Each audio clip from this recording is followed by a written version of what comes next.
Good evening. It's 6 o'clock, so we'll call to order the City of Douglasville's City Council Legislative Work Session for today, which is September the 16th, 2021.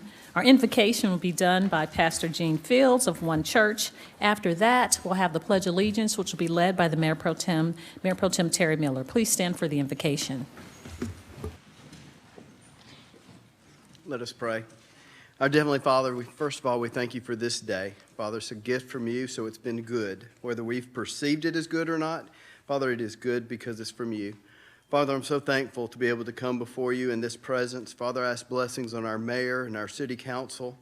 Father, as I hold this mask in my hand, and Father, I watch on the news, and I've experienced even today, Father, our community and many in our community are still sick and with family or friends, and Father, we just ask protection over our community. Father, I ask special blessings on those frontline medical workers, Father, in our hospitals and just physicians and all those connected, Father, of taking care of our community. Father, give them extra strength and protection. Father, in that same vein, I ask protection on our first responders in our community. Father, again, people who have a passion for taking care and helping people. And Father, I just ask protection over them. Father, we again just thank you for this day and the chance that we get to come before you. And Father, I pray for your wisdom and your discernment in this room. And Father, most of all, I pray for your presence. In your holy name I pray. Amen.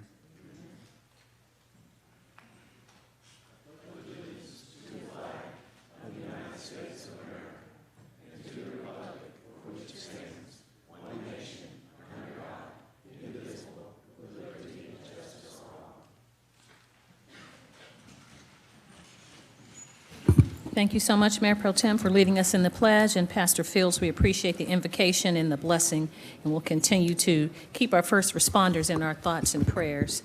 I'd like to welcome you to the Douglasville City Council Legislative Work Session. This is a work session where agenda items are presented for discussion only, and no official action will be taken tonight. Official action will be taken on the items discussed this evening on next Monday at 6 p.m. at our City Council regular meeting.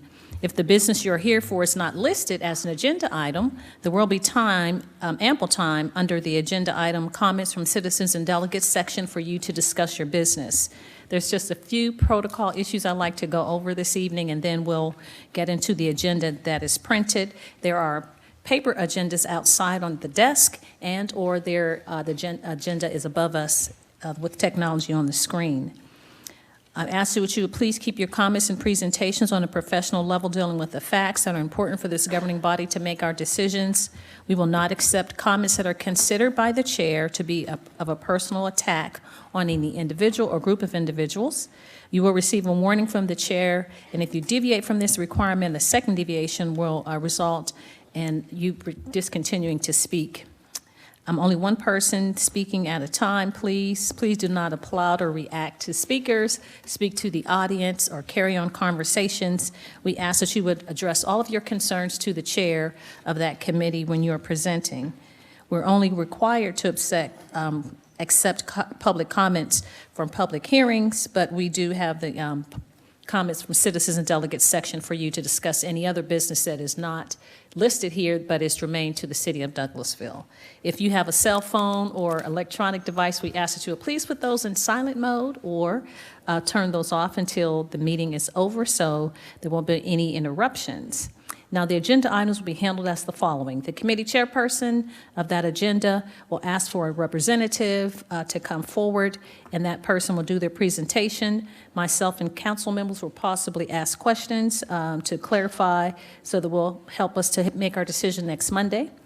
There is a maximum time frame of 20 minutes for those in favor of the item and 20 minutes for those in opposition, and each person has 5 minutes to speak. Each person, when you come forward, please there's a card that you should have filled out if you'd like to speak, and that speaker card is given to our city clerk, Ms. Vicki Acker, to my right, so that we'll have your information for the record. So when you come to the podium, give us your name and address, and then you have 5 minutes to address us. Tell us if you're for or against the item, and then we'd love to hear what you have to say. Only one person at a time, and there repeat performances. Just come one time, please. This is not a question and answer or a debate format. We're just here to hear the information and then make our decisions.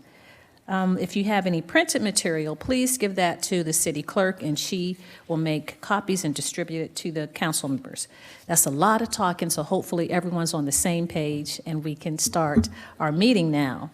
So we'll look at the agenda, and the first committee is, let me see, get this computer together.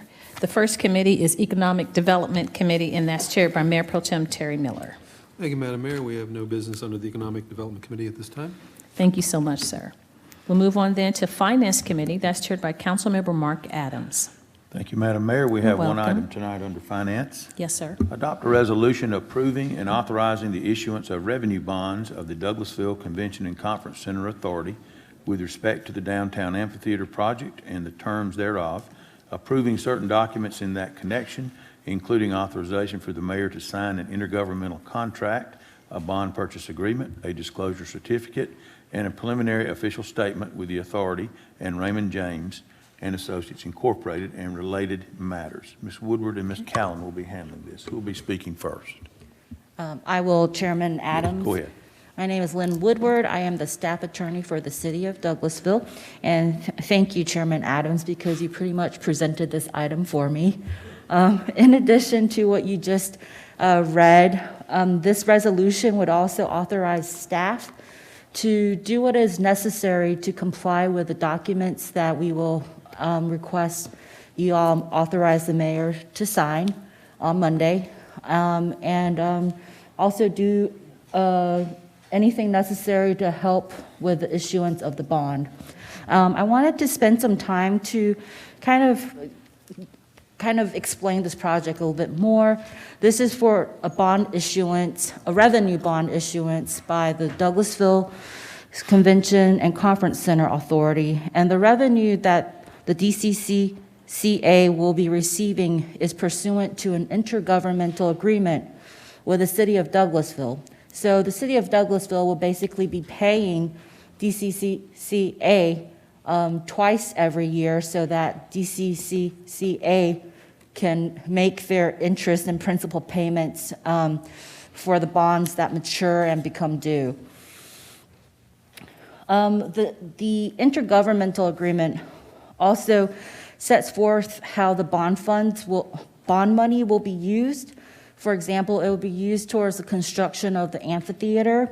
It will be used towards the cost of preparing and planning, and it will be used towards the cost of preparing this particular bond issuance as well. And that is the main gist of the intergovernmental agreement.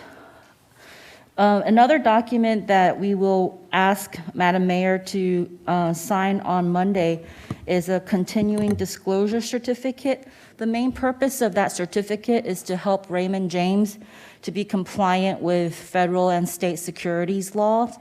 And also, this is important because it will update investors with material changes that the city has seen in an ongoing basis. It will require that the city provide annual reports with updated financial conditions and also report certain events that would be reflective of financial difficulties of the city, if any. And those are the main points of the disclosure certificate. Let's see. Oh, and there is also a preliminary official statement that is about 217 pages long. I highly recommend our elected officials to read that because it's got very good information. The first 60 pages has very good summary of what the city is about, what the DCCCA is about, and the demographics, the economics, the financial situations of the city, and it's all current. For example, if you ever wonder who pays the most property tax in the city of Douglasville, you will find out in the first 60 pages. The last 100 pages is the most current city financial statement, so I encourage you all to read that as well. There are the preliminary official statement, I believe, and Bill Camp, who is the representative from Raymond James, he might correct me if I'm wrong, but I believe this preliminary statement was issued September 14th already, and it was issued to potential investors so that they can see how the city of Douglasville is doing and to make a decision as to whether or not our bonds are worth purchasing. And there's also the last item that Chairman Adams read was the bond purchase agreement between the city, the DCCCA, and Raymond James, and I will ask Mr. Camp to present on that item. Good evening, Mr. Camp. If you would give us your name and address for the record. Yes, sir. Bill Camp, 620 River Chase Ridge. I live in Sandy Springs, Georgia. Thank you, sir. Thank you for coming tonight. Thank you for having me. Yes, sir. And as usual, your staff is all over this and doing a good job. What's going to happen Monday, our firm is going to price bonds. Everything that's been going on up to this point is a pre-marketing effort to build interest and get folks interested in buying your bonds. So we'll have final numbers. We will have orders from real live investors, other people, and we'll get all those numbers to Ms. Woodward and your bond counsel team, and we'll send out final drafts of the bond resolution and intergovernmental contract in advance of the authorities meeting at 4 o'clock and your meeting at 6. Okay, so you will all see the final numbers. I'll be back. I'll say as little as you want me to say, but I'll give you a summary of the transaction. The bond purchase agreement is, if everybody's happy with the deal that we bring you, we'll buy the bonds from you all and then turn around and sell them to investors. That's our purchase agreement. That carries us through the closing date, which is going to be October the 19th. That's when we're going to put money in the construction fund and close the bond issue. There's some other legal matters that Lynn and the other legal team members are going to take care of called validation. They'll handle a proceeding in court where the judge blesses this transaction. So, and that's not unique to Douglasville. That's all bond issues in the state. Thank you, Mr. Camp. Just while you're at the podium, if you don't mind, just for our citizens and for those watching on TV, our position as far as the bond market is concerned and our credit rating, it would seem to me we're in a very good position as far as timing. Can you just expound upon that just a moment, please? Yes, sir. No, you said it right. There's several reasons this is a very good time. Historically, rates are very low. That's got to do with things going on in the marketplace. In addition to rates being very low, bond issuance is off, meaning there's not a lot of municipal entities that are borrowing at the level that they normally are. So you have a lot of dollars chasing a very precious commodity, and you're bringing something that's very, very highly rated. You're rated AA by Standard & Poor's. There's only 2 notches above you. So you have something that a lot of people want, and you're at the very high end of the spectrum of credit quality. So, and you've got us working for you. So all those things ices are the cake, I assume. I presume that ices the cake then, is that correct? Well, thank you for that information. I just wanted to make sure that our citizens were aware of the situation and what is going on in the bond market and with our credit rating. I think that is a testament to our staff and to the city manager and how things are handled from a financial standpoint. And I appreciate all the hard work that you and the staff have done to get us to this point. Thank you. Thank you for allowing us. Yes, sir. Ms. Callan, did you have, was Ms. Callan going to have anything to say or any presentation at all? Your name is on the agenda also, Ms. Karen. I don't want to leave you out. I was going to introduce Bill, but I'm sorry. Marcia did, and Bill, y'all know Bill, so I think we're good. I'm sorry. Okay.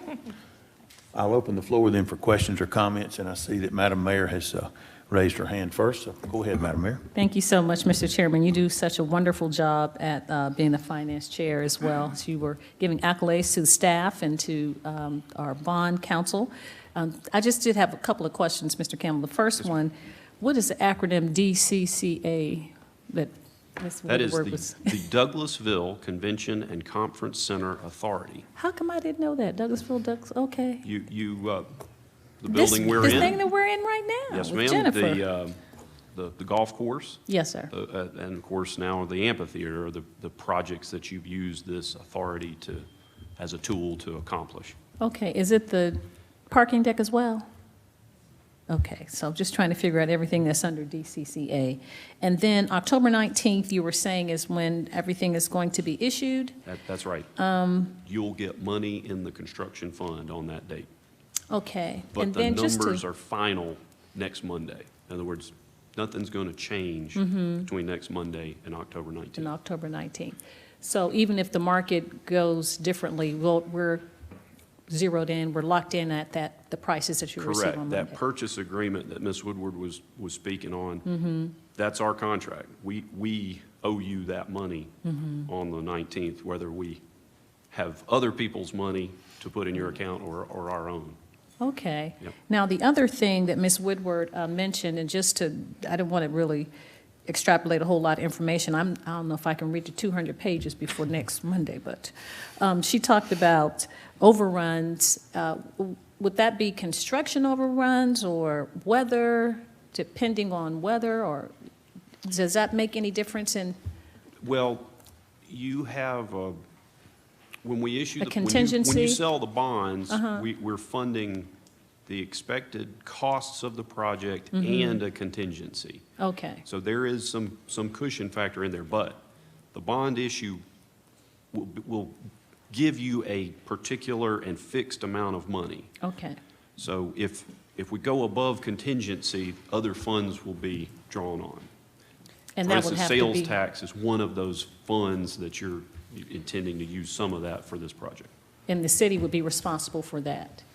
Or, outside of the bond. that's correct, or in theory, there could be an additional issuance, but I think I can clear that up, Bill. yes, ma'am. Okay, We are bonding out exactly what you all suggested that we do at the retreat. So we have not moved from that number. That does include, as Mr. Camp mentioned, a contingency, but as you know, we always build in a double contingency. So your SPLOST proceeds, as you have always set aside for parks, is going to provide for that contingency. You have a little over $1 million. I don't have the exact amount. I know Ms. Callen does. But if we do need those additional dollars, that will come from SPLOST, and that will exhaust your remainder of your park SPLOST proceeds. We've kept that aside in your 2016 SPLOST for that purpose. We won't be going out to market for additional funds. okay, because I know just materials, wood, steel, all of that, the cost for that, weather, contingent upon weather and all. We have the bids in, so we're doing that simultaneously in the timing. We already know the number. We will present that to you at the next round of the council meetings. We're well within budget for what we're bonding out. Okay, all right, thank you so much. Thank you, Mr. Chairman. Any others? Mr. Mayor Pro Tem, did you have a comment? Yeah, thank you. Thank you, Mr. Chair. Sure. I will say that only a lawyer would enjoy 275 pages of a contract Or in an her spare accountant. time, probably. But no offense. Just to clarify, too, because a lot of people, I think, don't understand how bonds work. And so when you say you're buying, you're the underwriter of the bond. So you essentially are providing the market for the bond, and then which you then turn around and resell. So That's right. that's how you make your money, is obvious on the premium that you can. We're not a bank. We want you to be very happy with the terms of the bond issue. And we're bringing other people's money into Douglasville. And that way, the city doesn't have to worry about, whether or not the bonds get sold or not. You have to worry Correct. about it. We have that. That's on us. That's sir. Okay. That's sir. Just want to make sure folks understand how that works, so. Yes, sir. Thank you, Mr. Chair. Others? Any other question or comment? Well, it sounds as though we may be well headed down the road to, I'm sure Mr. Davis will be happy to hear about this, of an amphitheater and a town green. And then Yes, when the I money is will. in the bank. Mr. Chairman, I cannot believe, Mr. Davis, you did not have a comment. I did, but I thought I'd let everybody else talk and last, best say the best for the last, the best for You go last. ahead, sir. Well, it's going on the 12th year, and the citizens, and this is what they asked for, and it's here, it's ready. Let's do it, right? Let's do it. Thank you. And I'm gonna hear some, Thank you, Mr. Camp. If there's no other comment concerning that, we will take this up then on Monday night. Thank you all for all your work. Madam Mayor, that's all that we have under finance. Thank you so much, Mr. Chairman. We'll move on then to item number 7, which is Housing and Community Affairs Committee. That's chaired by Councilmember Dr. LaShun Danley. Thank you, Madam Mayor. We have no business under Housing and Community Affairs tonight. Thank you so much. You're welcome. We'll move on to Legislative and Intergovernmental Committee. That's chaired by Councilmember Samuel Davis. No business tonight, Madam Mayor. Thank you. You're welcome. Personnel and Organization Committee, chaired by Councilmember Chris Watts. Thank you, Madam Mayor. We have no business tonight in personnel and organization. Thanks so much, Coach.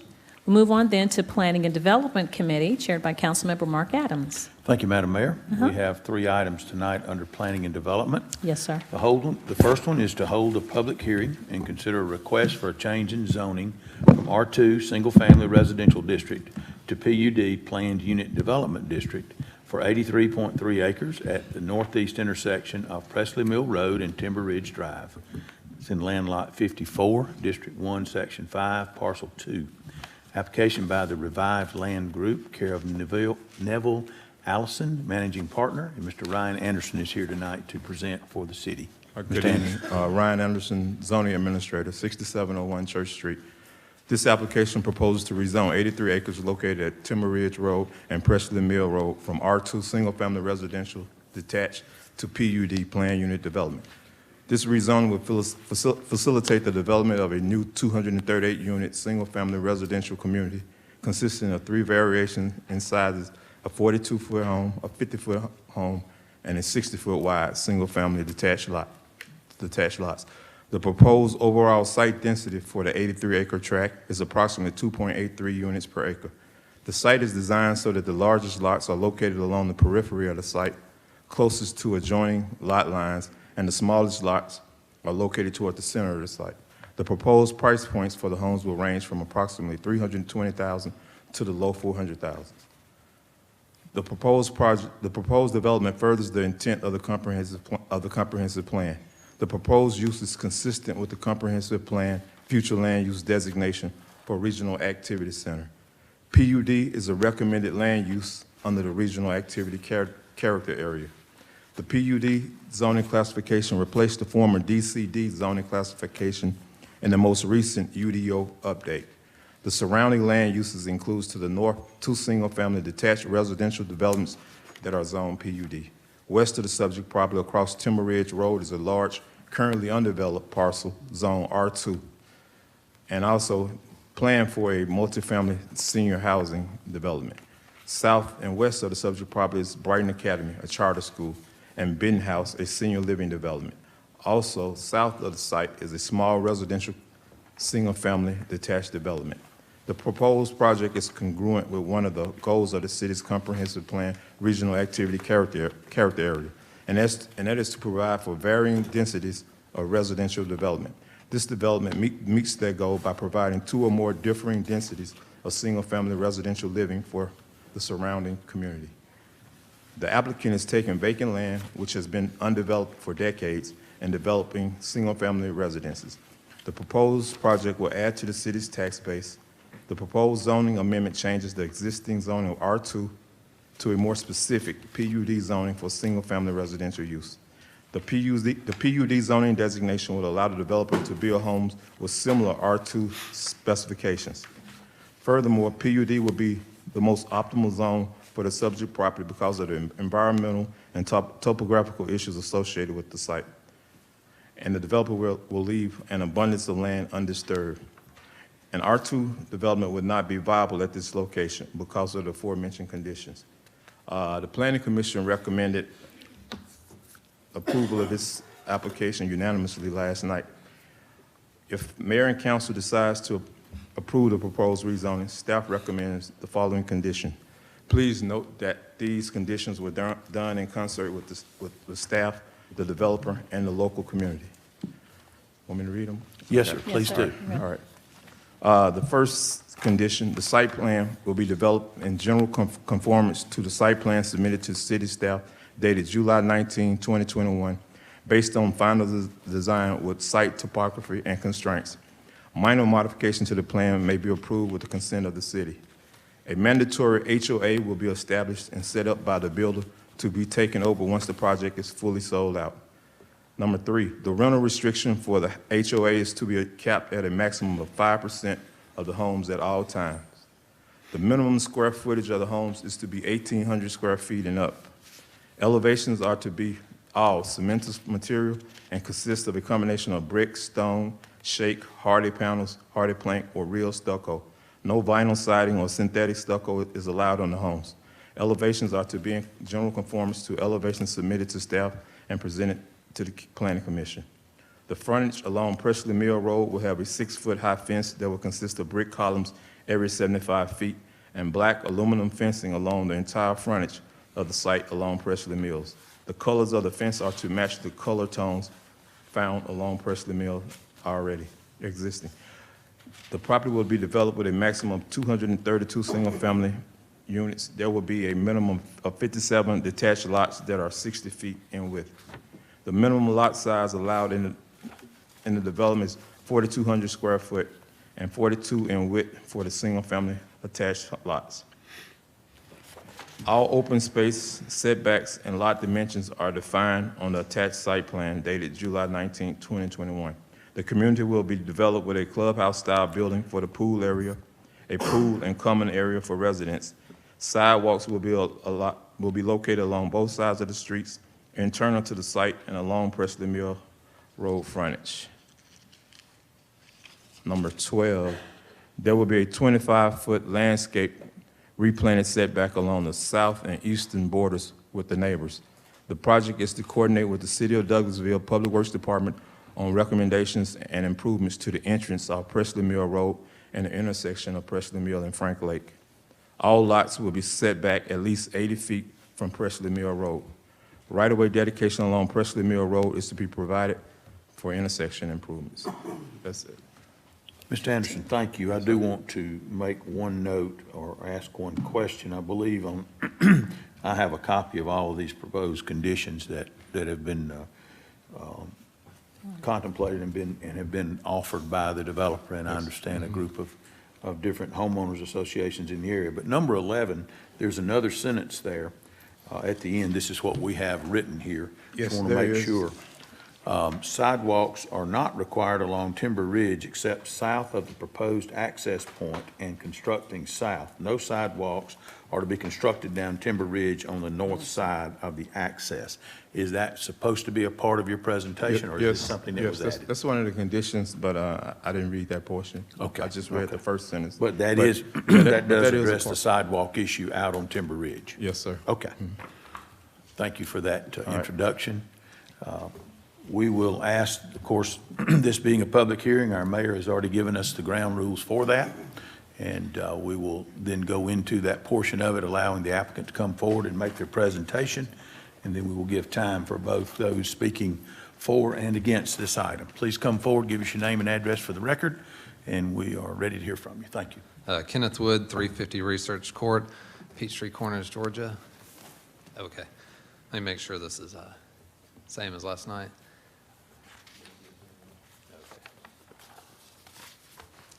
Let's see if we're going now. Awesome. So I've got a lot of history with the site, as we talked about last night. You know, we came before you guys with this site. It's been several years ago, probably two and a half years ago, and we met a lot of opposition in the neighborhood with some of the design, and I'll talk about that. And so what we really tried to do in coming back, as Neville and I started going through the plan, is to learn from what we heard and then come back with a superior plan, meet with the neighborhood, and really try to come to a consensus. And we believe that we have done that, and so I want to walk you through it. As you're looking at the site from a zoomed out view, the great thing about the site is the access. You know, it has easy access to Timber, it has easy access out to Presley, but Timber can take you up and get you to the access point to get onto the highway if you're going north, which skirts a lot of traffic from Presley. It also has, obviously, Timber that can take you down to the mall area, and so access for the site is really well.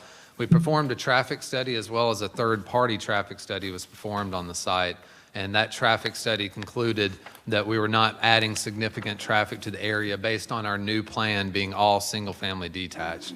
Now, we have shown turn lanes on our plan to make sure that we are doing our part. It was not required in the traffic study, but we wanted to make sure we're able to clear those lanes, as well as there's some different items we talked about with Public Works in terms of the stop sign at our entrance out to Presley, and whether that wants to be a four-way or some other item, we're committed and put it in the conditions that we would work with Public Works on any items they came up with there, including if they felt like there was a need for a traffic light, to do a study for that.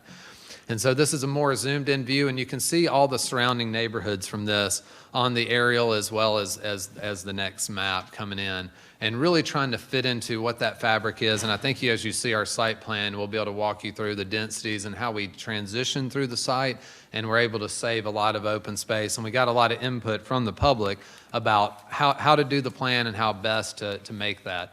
As we looked at our meetings, we started way back in April on this project.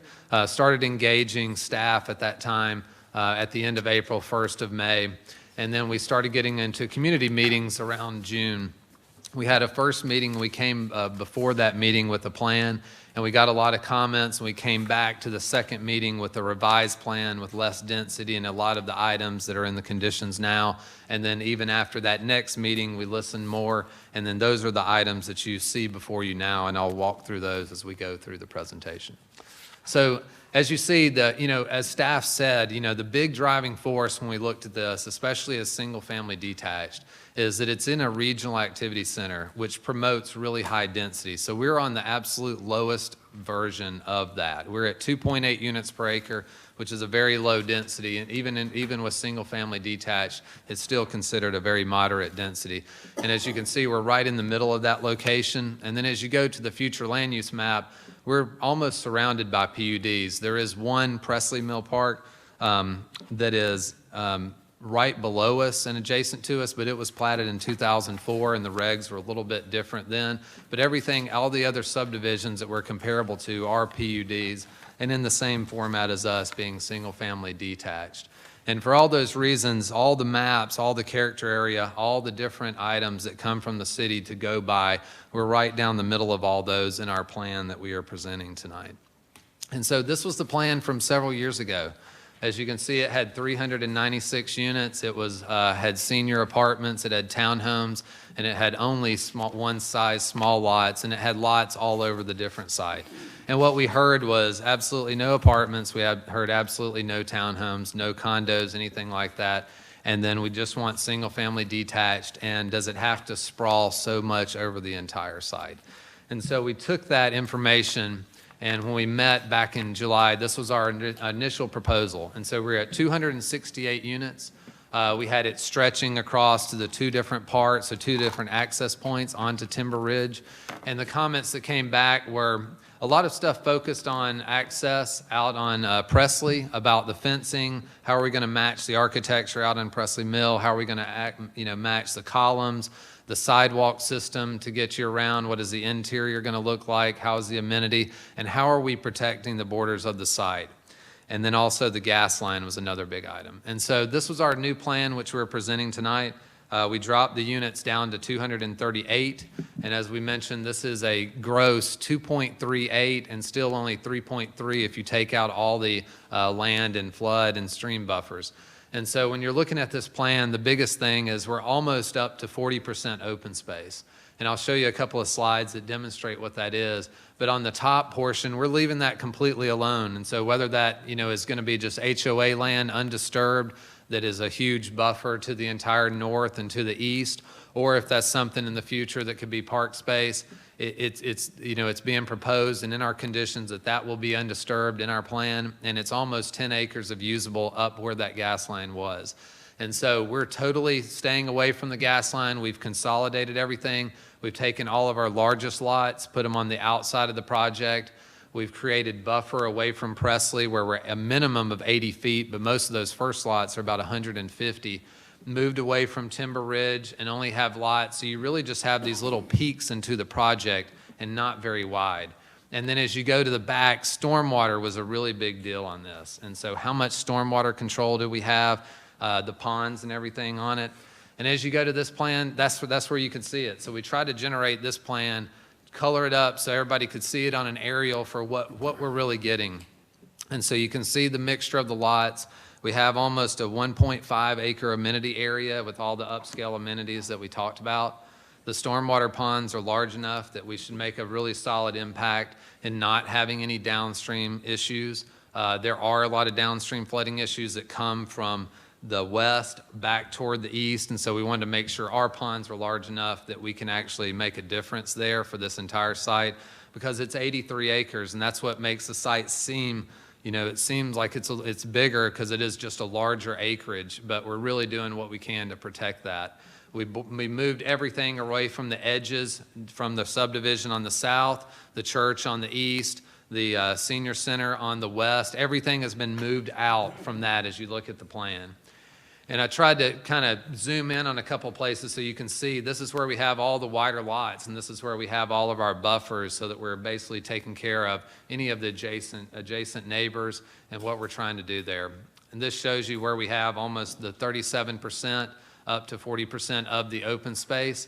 And then this is kind of another picture to show everything that's highlighted in that picture. And I tried to give you guys hands out. I understand, I've been in front of you guys so many times, I know it's hard to see on the back side, so I tried to give the handouts to be able to see it. So that is the total amount that we are, kind of consolidated in. You can see the buffers on the creeks, and those are 75 feet from the creek. So you can see that our back of our lots are even another 50 to 70 feet away from those creeks. And so we really tried to consolidate everything and use the PUD for what it's intended for.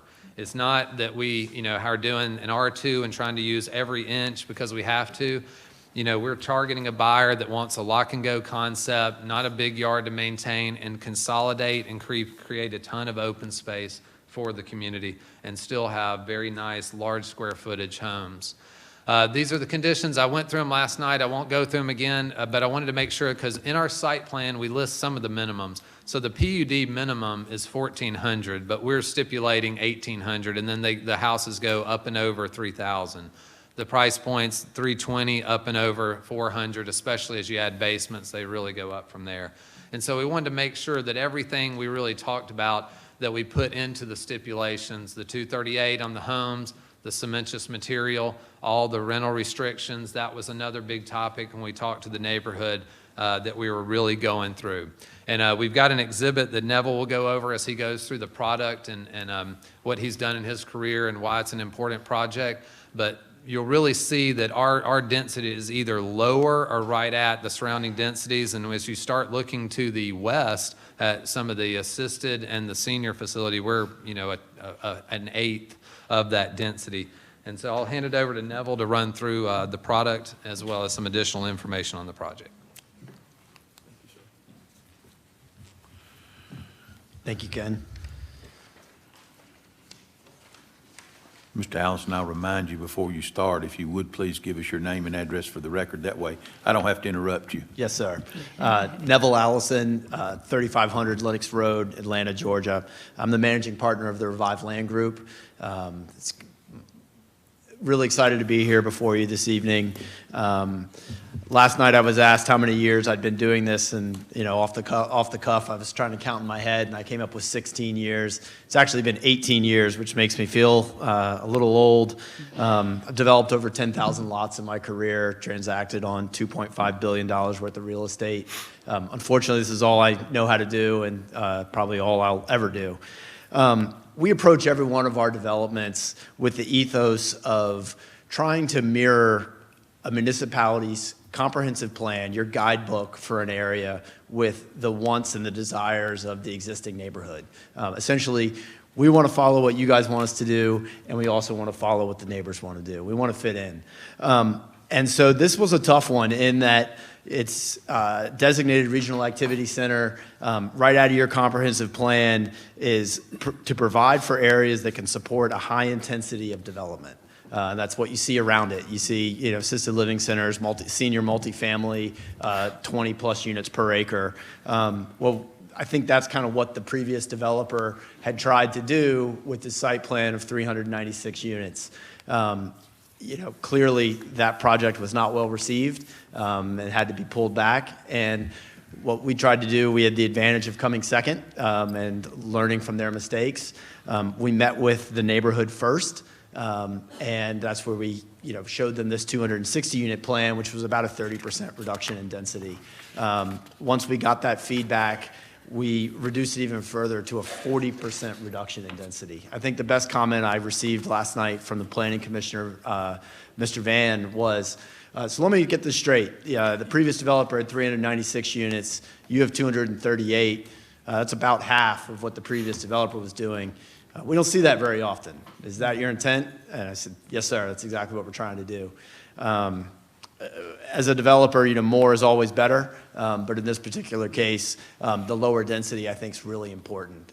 To Ken's point, the surrounding densities are actually higher than what we're asking for. Directly to the south, we've got a board here, it didn't make it into the slides, but I can do it from the map. On the subdivision directly to our south is Kingston Gate. That's developed at 3.4 units per acre gross. Directly to our northeast is Slater Mill. That's also a 3.45 units per acre density. Benton House to our west is 14 plus units per acre, and a recently approved senior living to the northwest is at, I think, 7 units per acre for that one. As a reminder, we're at 2.8 gross units per acre. I think that's significant. It's what's lower than all the existing PUDs. The only subdivision in the area that we're adjacent to that is at a lower density is Presley Park. There are approximately half-acre lots there to our south. As Ken mentioned, that subdivision was platted in 2004. They've had one home sale in the last 3 years, and they're only halfway through. They've got 15 vacant developed lots in there. It just shows that that's not necessarily what the market wants here in this area. A product's always a concern. Hey, what are these houses going to look like? And so we've got some pretty good renderings of the product here. As we mentioned, we're going to start at 1,800 square feet. The PUD minimum is actually 1,400 square feet. The homes in Kingston Gate, several of them are smaller at 1,500 to 1,600 square feet. So we're trying to go above and beyond what's there. 1,800 square feet all the way up to 3,000 square feet. It's not another one of the advantages of the PUD and kind of our design in that we don't have just one cookie cutter lot. We're trying to do 3 different lot sizes with 3 different products to hit an entire breadth of price point and housing type. What that allows us to do is move through the project faster. Instead of having one product sell over 20 or 30 or 40 units a year, we can have all 3 products sell at 30 units a year and try to get up to that 90 to 100 units a year and absorb the project much faster. We've got brick, stone elevations with all hardy plank and cedar shake. And there's another example of the larger houses. I think, that's really all I wanted to talk about. I think one last point to bring up is it's not uncommon to have opposition when we come up here for these developments. Change is scary for folks. It's been undeveloped land for a long time. Some people want to keep seeing it that way. But it's private property, and those folks have property rights to go after the highest and best use. It's also not uncommon to have support for a project. But what is uncommon is to have that support come to the public hearings. Most of the time, the people that come, it's because they have to voice a concern or opposition. And the folks that are okay with the project, they stay at home and watch Jeopardy. That's what I would be doing. But I think you're going to see tonight, and certainly if you've heard about last night, we had several of the surrounding HOAs come and speak in support of our project, which is one of the things I'm most proud of. So with that, we'll save the rest of our time for rebuttal and answer your questions. In summary, we have the HOA supports around us. We have your professional planning staff support of recommendation, and we were unanimously approved by the Planning Commission last night. So we'd respectfully request your approval, I guess, next week when you guys vote. Thank you very much. Thank you, Mr. Allen. Thank you, Mr. Allison. We appreciate that. This being a public hearing, then we need to give time to those that would speak. I will, first of all, open the floor to see if any of our council or Madam Mayor have any questions for the applicant. In the essence of time, if there are questions, I'll recognize Coach Watts first. I probably will have more before it's all said and done, but one of the questions about the sidewalks on Presley, and this may be more of a question for city manager, but y'all, there's already sidewalks from around the corner, Timber Ridge, right there, that professional building on the corner goes by Benton House. Will y'all's sidewalk connect to the one that's there? I don't know what would be involved in that, but it would be nice if they connected up. So we've talked about that a lot. We are definitely connecting to Benton House. There was a lot of discussion about when you get to the office on the corner, I don't know if it was developed before the sidewalk, but it like ends, the sidewalk kind of ends. Right. There's been a lot of discussion, but our entire frontage sidewalk does connect over to Benton House. There's right of way to do that. And so that connection all the way over would be made. And so that's why we're wanting to have that, so that if, there's a school up there, anything that, in terms of walkability would have, but we are connecting. And in the same vein, the sidewalks were specifically mentioned that won't be installed on Timber Ridge and will be installed on Timber Ridge. I'm Sure. trying to picture it in my mind, so Sure. I'm imagining Timber Ridge's access into the subdivision. So south of there, y'all gonna sidewalk? Yeah, so and we're open to anything, but what we were suggesting is, we kind of see Timber Ridge and Presley as a corner to be connected with sidewalks because there's a lot of activity. Once you go down Timber Ridge, you start bombing down there, and it just feels like that road wants to remain. I know y'all approved the assisted up on the higher ledge, and the rest of it's going to be undisturbed. It just feels like that wants to remain kind of a country or filling road. And so we were proposing just from our entrance to the left so that there can be that future connection. If anybody can get the office to make that connection, there would just be a little bit of sidewalk left to make the entire loop. But once you turn from our entrance going down toward the creek, that was where we were not proposing sidewalks along that frontage because we weren't sure if, I can't remember if it may be back when Patrice was here, but we had discussion about, is that really where we want to encourage sidewalks to go? And like I said, we're open to anything, but that's what we were proposing, is not to take it up that stretch because it's all going to be undisturbed on our site. And we weren't sure if that was what you wanted to encourage people to walk that way down the hill. And will there be a turning lane? Because Timber Ridge is a cut-through, a lot of traffic that's coming through there on its way to the light and interstate. So I was wondering about turning lanes coming in and out of the subdivision. We'll have both. So we are proposing a decel into off Timber as well as a left turn into the site off Timber. All right, thank you. That's all I have for now.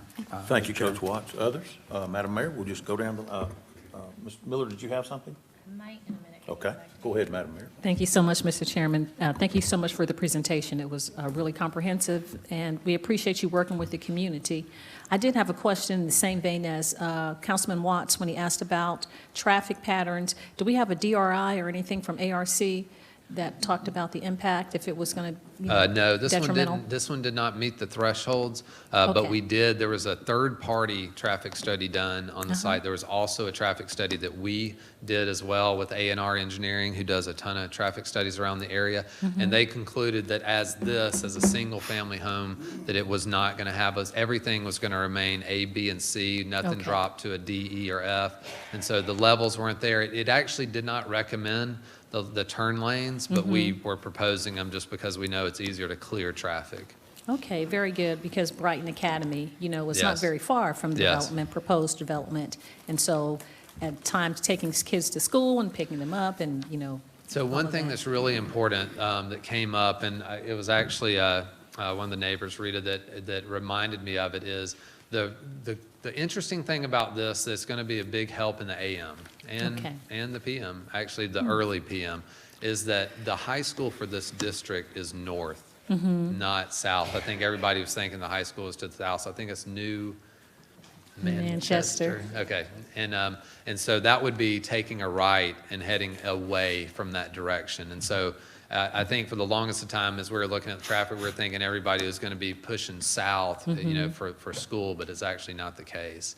And so Okay. we were thinking that was a big difference for that. Yes, sir. That charter school is the only one I was referring to on the corner. On the corner, yes. sir. We had talked, they came to the community meeting, and we were able to hear what time they let out and the daisy chain they create in terms of with the police officer and the way they circulate and everything.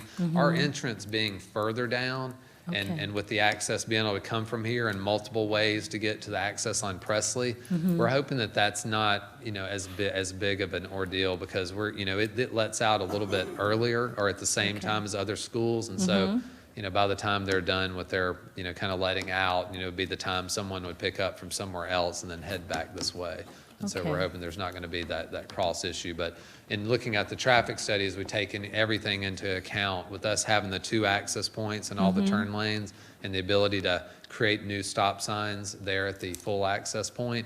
The traffic study did not show that we were causing any issues out there. Okay, it seems like it'll be controlled with those remedies that you're putting in place. That's correct. That's All right. correct. Thanks so much. Thank you. Thank you, Madam Mr. Mayor. Chairman. Mr. Mayor Pro Tem, did you have a comment? Thank you, Mr. Chair, I do.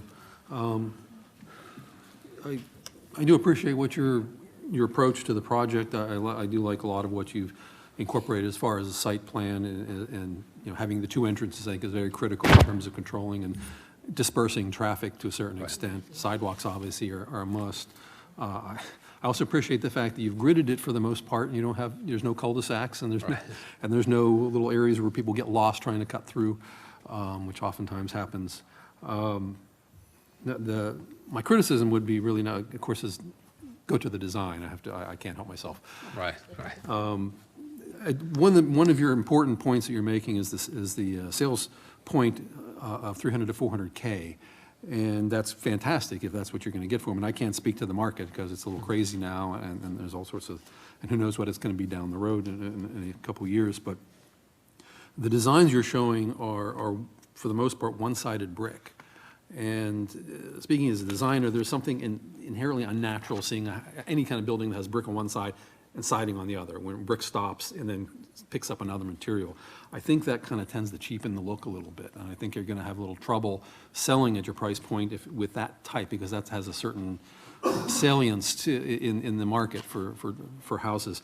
I would recommend, if you're going to mix the materials, that you go with brick, like a brick first floor, and then wrap it around 3 sides at least, and then let the siding go above that, so you can still. You bring around the water tables and some different. Keep a water table at the bottom rather than stopping the brick on the side, because it really doesn't make for a good look. And he's already had, you know, Neville already has a part, you know, one of the largest national, you know, builders, and so they're extremely flexible with their products.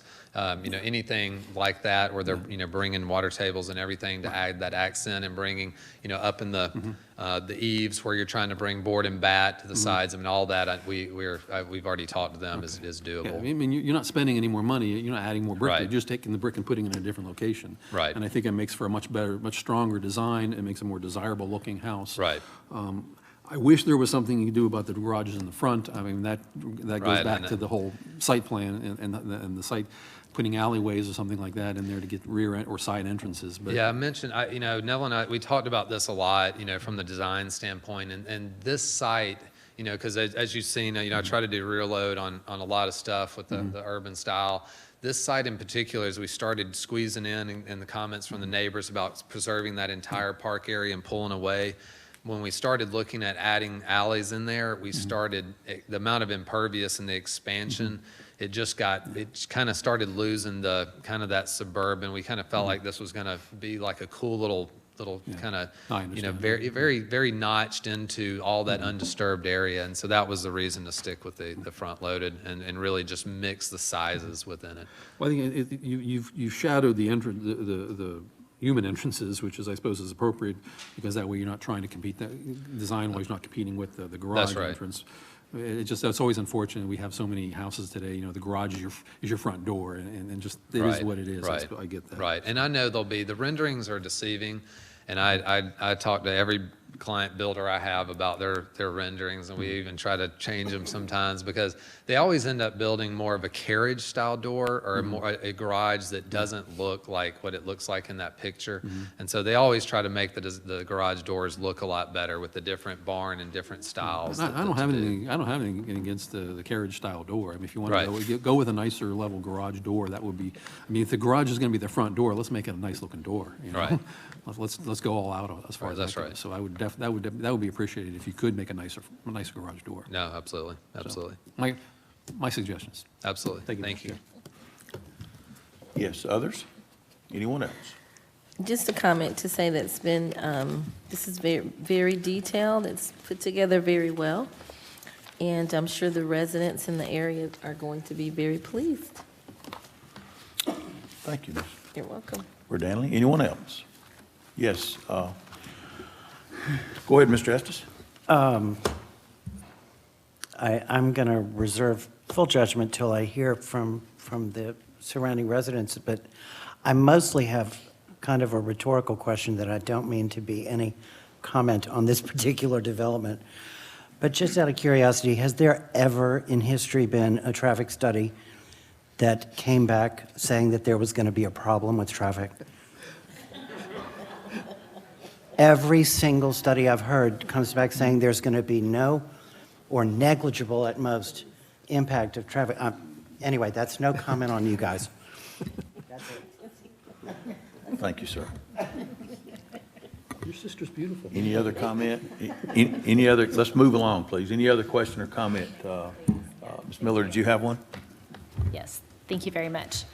Thank you, gentlemen, very much for the presentation.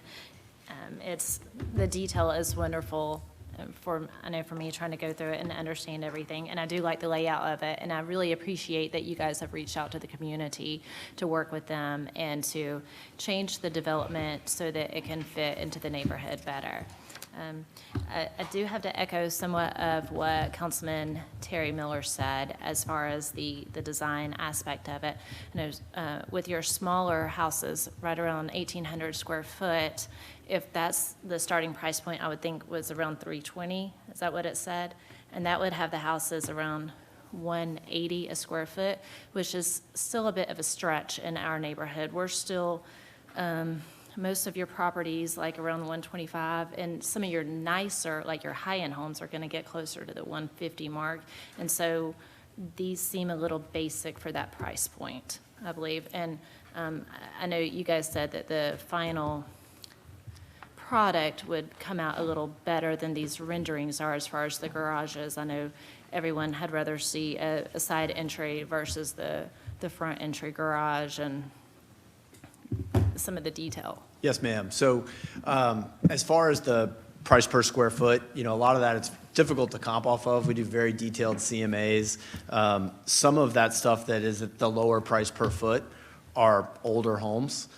They have and by older, I mean, if they were built in 2005, that's approaching 20 years old now. And so you have a non-modern floor plan with kitchens not open to living rooms, not great rooms. You have a lot of yellow, you have a lot of brown cabinets, different things that drive that price per foot down. And so a new construction home, it's not only new with a warranty, but it has kind of all of those latest and greatest with the white countertops and stainless steel appliances and all those things that push that price point up.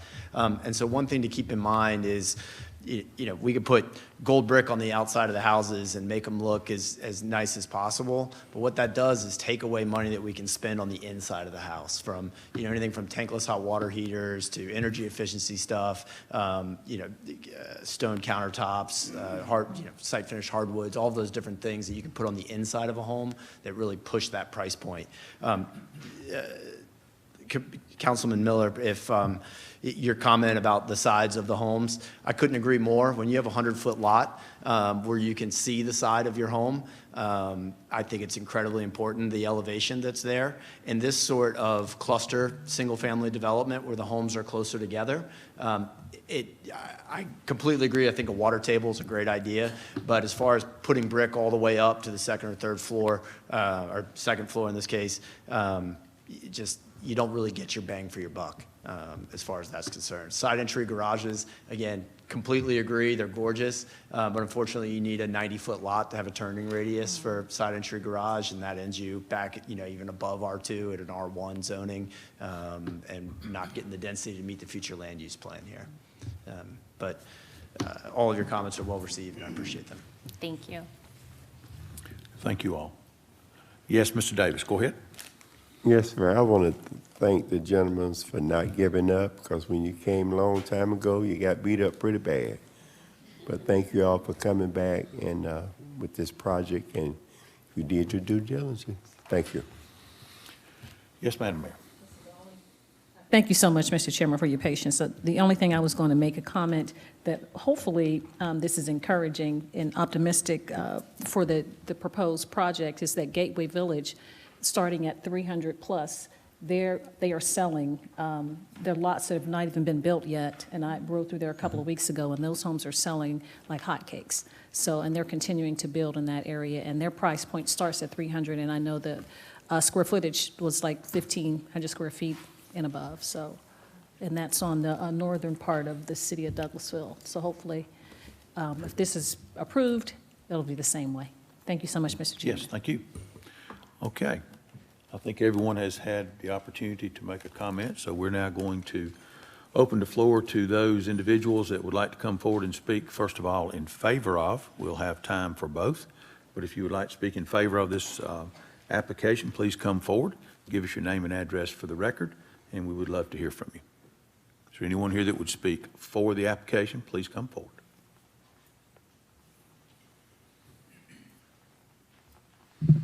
I'm Dan Holtz. I live at 9157 Saddlebrook Way in Saddlebrook Estates. I'm the president of the HOA there, and I just want to commend the developers and everybody on working with our communities. I attended the July meeting, also the June meeting. The difference between the two proposals, which you've seen, is marked. We were very, very pleased. I think all of the HOAs that came to those meetings were very pleased with the way the developers listened to what our concerns were. What we see now as a final product, we think this is probably the best option available for our neighborhood along Presley Mill, and we're very supportive of the proposal that's being put forth, and we thank the developers for what they're coming up with. Thank you. Thank you, sir. Someone else, please come forward. Speaking in support of the application.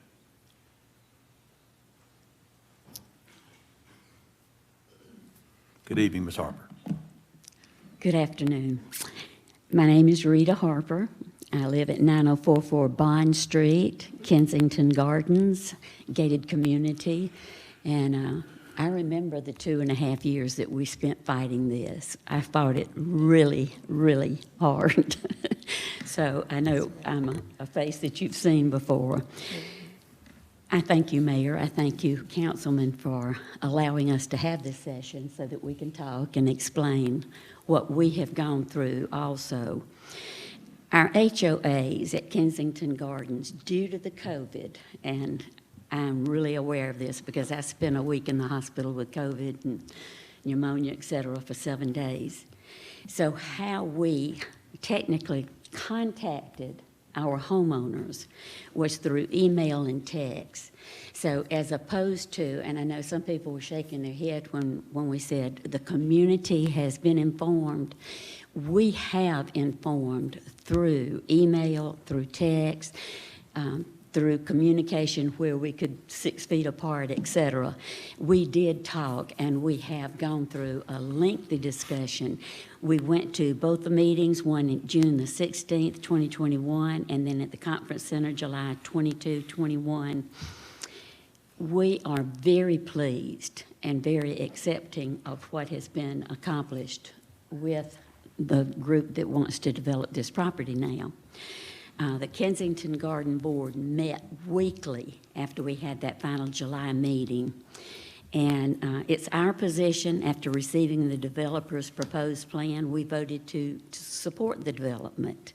However, we would like to know, Neville, I forgot to ask you this, will there be some single homes? Miss Allison, I'm sorry, Ms. Harper, speak to us, and Oh, then I'm and then sorry. he can answer the question, because we can't, Okay, we I'm can't sorry. hear you if you step away from the podium there, okay? I'm sorry. But what I'd like to know, everything that we asked, but I had a senior moment and forgot to just ask, everything that we've been shown has been two-story, but they are going to, in the peripheral area, have larger lots. Can there be some, just one level for older people like me that would like to not go up some stairs? And I forgot to ask that. We do support it, but that is an interjection that I'd like to add to this. Ms. Harper, are you asking that there be a condition, that there be a certain percentage of the property in the peripheral lots that have to be single-story? I'm not demanding, I'm just asking if that is an About a ridge. option. I think at this point, we are definitely in approval of what they are doing. They've worked really hard with the community, with the HOA boards, and they came back not just once, but twice and 3 times, and cutting and trying to provide what we had requested. And so what I'm saying at this point is, I would love to see that as an option. I would like to just make that a question coming to the committee. But as it stands now, the board, Rita Harper, President, Bobby Chapman, Vice President, Elaine Shattuck, Secretary, George Bullino, Treasurer, we do approve, and we are excited about what will go into that area. One thing that the traffic that was talked about, I know my husband was a principal at Lithia as well as at Douglas County. And when I looked into the schools and the access, these homes will be going out, not into the city area, but out to New Manchester and out to those schools. So when the buses and the people that will be taking their children will come out Timber Ridge, go to the right, and they're going to be, that influx will be away from the city as opposed to right in and causing more of a complex situation. But as stated before, Kensington Garden gated we approve with what they have. Just you, Ms. wanted to Harper. add that one exception question. Thank you so much. Thank you. Someone else? Do we have anyone else to speak in support of this item?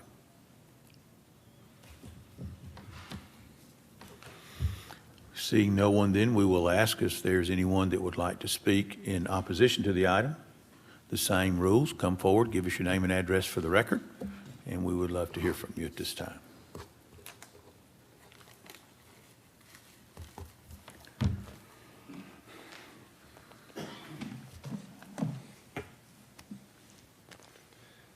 Good afternoon. My name is Scott Daniel. I reside at 5825 Wembley Drive, Douglasville, Georgia, Kensington subdivision, right down the road. The first thing I would like to do is thank Madam Mayor Robinson and our other council members for your time and service and putting up with a lot of angry folks from time to time. I brought some issues before Planning and Zoning last night, and I just wanted to recap some because I don't feel like my questions were properly answered, and I still have some concerns. And most of those are concerning zoning requirements on hearing notice. And I brought those issues at the Planning and Zoning Commission last night.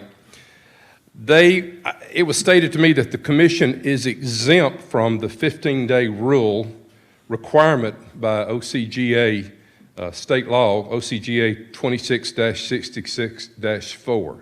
In my opinion, they have not met the 15-day rule. I brought that before P&Z, and I was told that P&Z is a recommending body and that they are exempt from any type of notice. I don't know. OCGA 26-66-4 requires at least 15 days notice, but not more than 45 days, and I'm sure you know this, especially our attorney. It requires that proper notice be provided in the local legal organ, which in our case is the Douglas County Sentinel. The corrected advertisement, this was advertised 2 times on the front of Presley Mill Road. The first time it was advertised, we had a different land lot, we had a different 3 or 4 other items that was presented along the front drive. So I have concerns about some of those things. It was first posted back for a September 8th meeting, and several folks noticed that the land lots were not the land lots the posting was on, and made calls to council members, planning and zoning folks and all that. And the meeting notice was changed. Now, we were told that the meeting notice on Presley Mill was changed on September the 1st. I did not see the meeting notice change until September the 2nd, when it was advertised as a change in the Douglas County Sentinel. I'm sorry, September the 8th. So on the basis of that change, I don't feel as if the 15-day due notice was properly given. And I've asked the clerk to make some copies of that law. Here again, way over my salary level.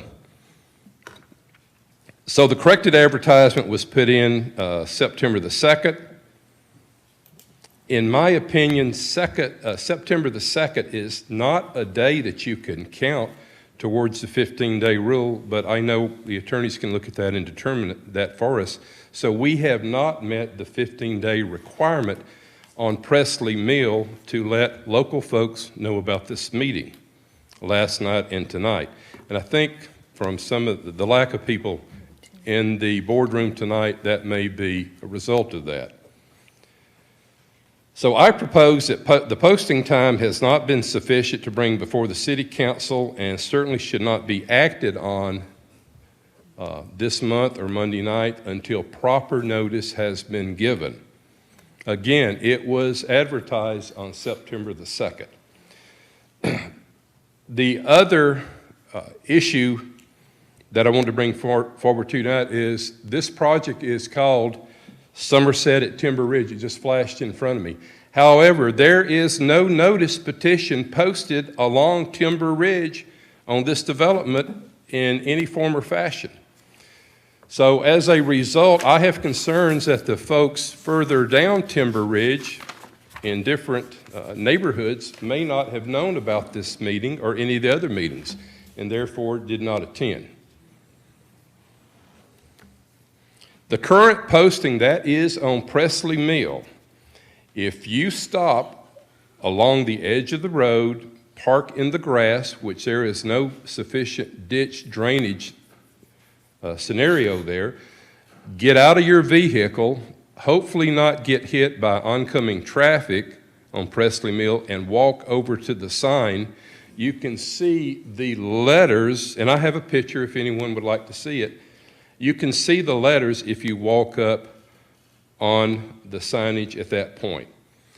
City of Douglasville, Douglas County, we can do better. We can put 3-inch letters, but I'll attack that in just a minute.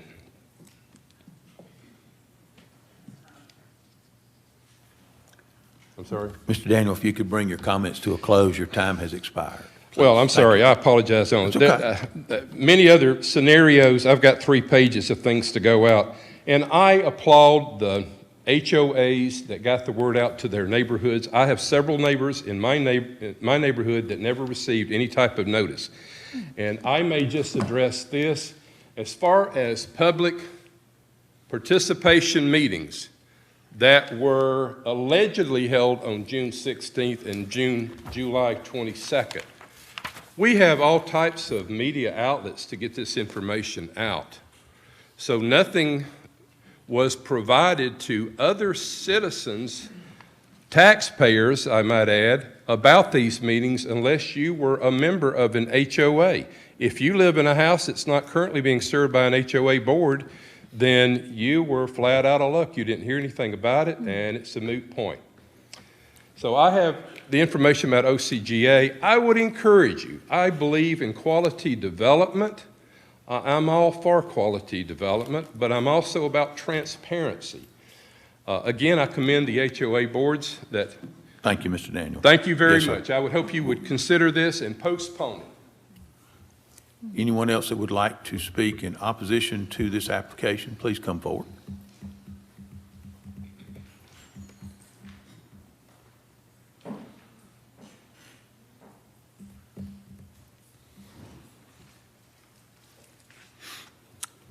Good evening, everyone. Good evening. Mayor Robinson and council, thank you so much for allowing me to speak.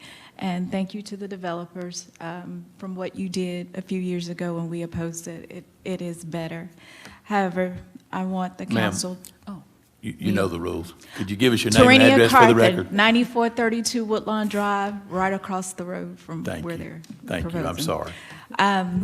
One of the things that I would like the council to really consider is the 238 lots. And those houses that you saw had garages. Now think about this. Most garages, most houses have at least 2 drivers, at the very least.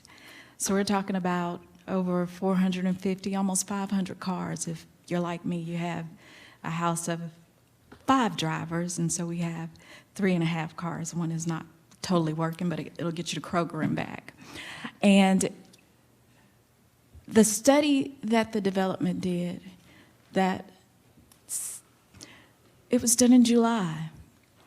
So Councilman Estes, you got a good point, right? That traffic study was done when there was no school in session, Mayor. They're proposing that most people will go back to the left. Well, you do have 3 subdivisions to the left that will all spill out on Presley Mill. That's a 2-lane road. It's just like Chapel Hill. It's just not enough roadage to consider all of these families. And I want these families in Douglas County. Y'all know we do. We want the tax base, but we want a quality of life. So I ask that you consider, I ask the developers to please consider not putting 238 units onto Presley Mill and Timber Ridge. It is entirely too many units for what we have developed there. We just don't have the roadage. We just don't have the infrastructure. It's going to tax us. It's going to tax our public service, our public works, right? And even though we're going to get the tax base from those houses, we're probably going to end up costing us more in infrastructure to finally get that right. I am trying desperately to get the county and the DOT, the feds, to work with us to widen Chapel Hill.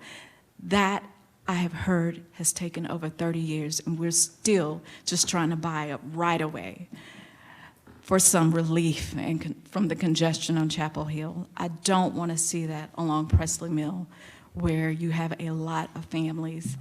I just ask that you reconsider, the developers, just to reconsider what you're going to do to the families and the HOAs and the houses that my neighbor just talked about, who don't even know that you're coming. They don't know. And they reached out to me, and I didn't even know because I didn't see the sign, and I pass it every day. So I had people reaching out to me thinking it was the county, and it's the city. And I said, well, you can go online. And I had someone to text me and said, no, we can't. We put it in online, but we can't speak online. You have to be in person this time. And so I have several people who would love to be here. I got here from work, coming from Noonan. I just ask that you please reconsider. 238 units right there where you have the church, you have Kensington, you have Presley Park, you have Saddle Ridge. Then to the right of that, you have Benton House. We just added Oaks, the senior living facility. Right across from that, you have Brighton Academy. Right across from that, you have the church, and you have West Georgia. And then across from that, you have what used to be Strayer University, which they're now redoing, and we have the jobs center inside of that building. It's a lot of traffic, a lot of cars, and a lot of congestion for where we are right now. Those are my comments. Thank you so much for listening. Thank you for your comments, Ms. Carthen. Is there anyone else? Do we still have time, Madam Clerk? We do have time. Anyone else that would come and speak in opposition to this application? Okay. I wanted, if possible, before we have the applicant to close with any closing comments about what has been said, to ask our counsel, can you clarify for us the rules and how the advertising that Mr. Daniel had spoken of, how that has been rectified and corrected, and if it was done in a timely manner to where the time has run. Understanding now that this is my opinion, the Planning Commission is not the voting body, okay? And we do also have another public hearing prior to our time of allotted vote for this on Monday. So we are required, I understand, council, we're required to have one, but we have two, correct? That is correct, Chairman Adams. Please help us.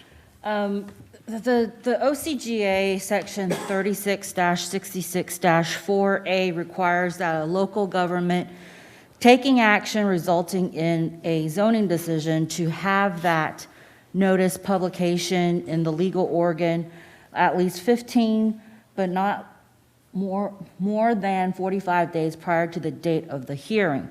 Now, that does not apply to the proceedings today because you all, as Madam Mayor had explained at the get-go, today's proceeding is not a voting session. There will not be any actions taken.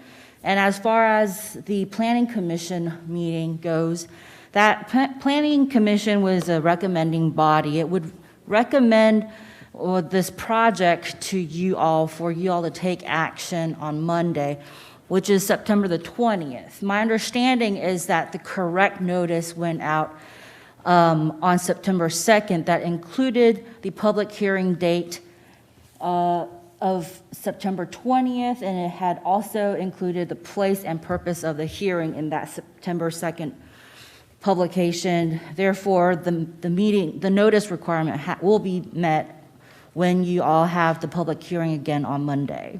Okay. Now, with regards to the placing of the signage, the state statute only requires that it be in a conspicuous location. I've not personally been to this particular property, so I do not know where it's placed, but the state statute does not require that the notice or the signage to be placed at all entrances. It just needs to be somewhere conspicuous. Okay. Thank you. Are there other comments? Yes, Coach Watts, go ahead. Yes, thank you, Mr. Chairman. Going back to a couple of my earlier questions had to do with sidewalks and roads. One of my concerns, and this is probably maybe a county issue, I'm not sure. You go down, everybody that's coming up and down Timber Ridge right now is using it as a cut through. To get to 92 and to the interstate, there's a stop sign and a red light right there on Fairburn Road. And as we develop, that area is an issue now if you ever go through there, and I go through there all the time. So I don't know what can be done about that, at all, but that's something that's going to have to be addressed when we talk about infrastructure and things like that. That's going to have to be looked at. We can look at that, Councilman Watts, and get back with you on some possibilities on Monday. Thank you. That's all I had for now. Okay. Madam Mayor?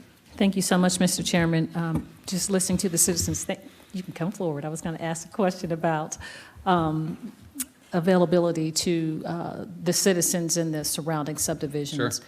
If everyone did receive information and/or when you had the meeting at the conference center, was it on our social media page or to the city manager?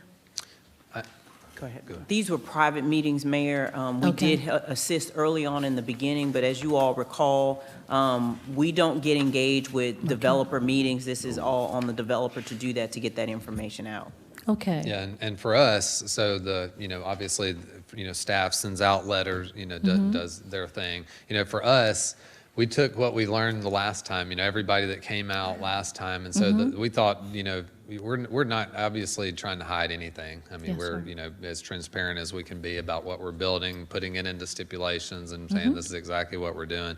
And so that whole time, we reached out to the HOAs because that's, anywhere we go, that's usually how you get information out. Because if we go to one individual person, we don't know who they know. And so Right. we did what we thought was the best thing, and there was a great turnout, and they all represented a much larger group. And so we felt like it was a really good outturn in terms of what we had. I mean, we're definitely not trying to hide anything. And as far as any of the postings, it seemed like it was all done. And so as far as from our side, We felt like we did everything we could, to get information out. We definitely weren't hiding. We were sending, once we came up with the stipulations, we were sending those to staff. We sent them out, to Rita's group so she could distribute them. So we were just trying to do everything we knew to do, on our side.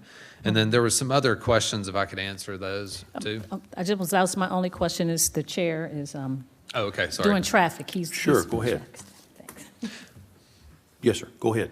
Were there other questions or comments again?